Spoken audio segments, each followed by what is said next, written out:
కర్నూలు జిల్లాలో special drive చేపట్టిన కర్నూలు పోలీసులు అనుమానాస్పద వ్యక్తులను వాహనాలు లాడ్జీలతో ముమ్మర తనిఖీలు.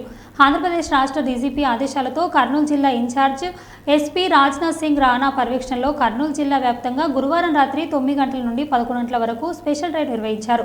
జిల్లాలో కర్నూలు, అధోని, పత్తికొండ, ఎమ్మిగునూరు సబ్ డివిజన్లలో ఆయా పోలీస్ స్టేషన్ల పరిధిలో అనుమానాస్పద వ్యక్తులను వాహనాలు, లాడ్జీలు, బస్టాండ్లు, స్టేషన్లు, బార్డర్ చెక్ పోస్టులు అన్ని ముఖ్యమైన ప్రాంతాల్లో ముమ్మరాల తనిఖీలు నిర్వహించారు.